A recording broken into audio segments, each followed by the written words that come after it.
Once upon a time, there was a little boy named Ethan, a child who spoke too wisely for his age and who always seemed to know the right answers. Teachers adored him, neighbors called him a prodigy, and his parents believed he was destined for greatness.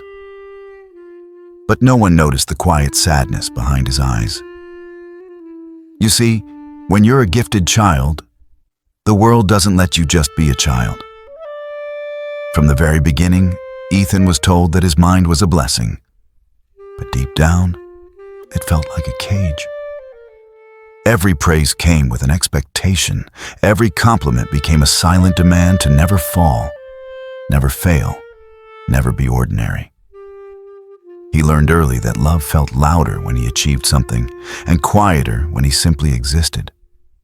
While other kids played outside, Ethan sat by the window, trying to solve questions that even adults couldn't answer. Not because he wanted to, but because he thought he had to. As the years passed, his identity became a performance. People admired his brilliance, but never asked about his loneliness. He could solve equations, write essays, and read faces. But he couldn't understand why being special made him feel so painfully alone. In classrooms, he was the example. At home, he was the pride. But in his own heart, he was a stranger. Every time someone said, "You're so smart," a small part of him whispered, "Then why am I so sad?" His childhood was made of applause and anxiety, a strange combination that taught him that love had to be earned through excellence. When he got an A, his father smiled wider. When he didn't, silence filled the room like thunder. Slowly, Ethan began to believe that if he stopped shining, he'd disappear. In college, the story changed. Suddenly, everyone around him was gifted too. His specialness no longer made him stand out. It made him invisible. He felt average for the first time, and it terrified him. The burden of being gifted is that you never learn how to be ordinary. You're taught how to fly, but not how to land. Ethan started overworking himself, chasing perfection as if it were oxygen. He didn't know how to rest. He only knew how to perform. His mind ran marathons, but his soul limped quietly behind, begging for peace. People called him ambitious, but inside, he was exhausted. Nights became endless loops of self-doubt. What if I'm not that smart anymore? What if I was never gifted, just lucky? The thoughts kept spinning, faster than sleep could catch them. And that's the thing about gifted children. They grow up too fast. They become adults who understand everything except themselves. Ethan could analyze emotions, predict behaviors, and read patterns.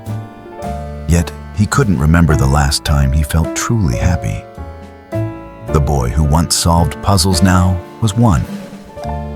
He began to realize that intelligence without peace feels like running through life barefoot on glass. Impressive to others, painful to yourself. He wanted to stop, to rest. But every time he tried, guilt whispered, "You're wasting your potential." Because when you're raised to perform, silence feels like failure.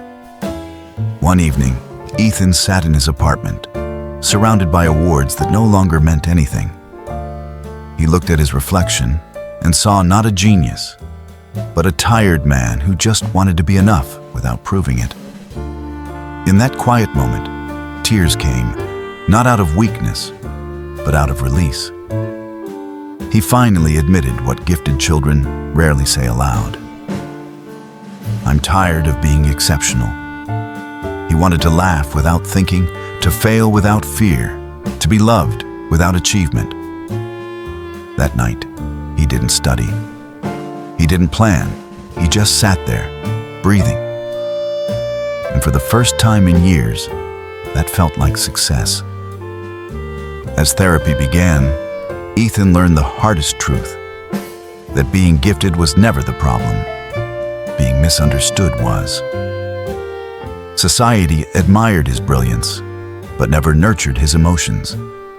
His parents celebrated his grades, but never his gentleness. His teachers saw potential, but not pressure. Slowly, he began unlearning the belief that his worth depended on his usefulness. He started writing again, not for an award, but for himself. He started walking outside, not to think, but to feel. He began speaking softer to himself, forgiving the boy who carried too much too early. And that's where his real story began. Because the true gift isn't intelligence, it's sensitivity, the ability to feel deeply in a world that rewards detachment. Ethan discovered that the smartest thing he could ever do was to rest, to feel, to exist without apology. He stopped chasing brilliance and started chasing balance. He realized that peace doesn't come from being extraordinary. It comes from being authentic.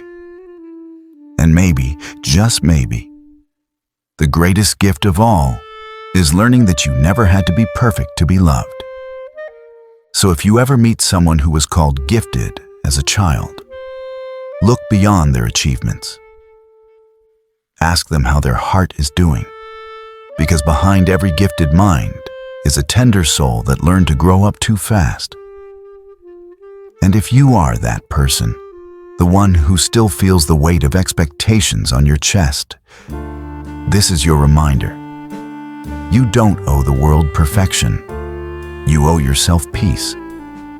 Because sometimes, the most intelligent thing you can ever do is to forgive the child inside you for thinking they had to earn love by being exceptional.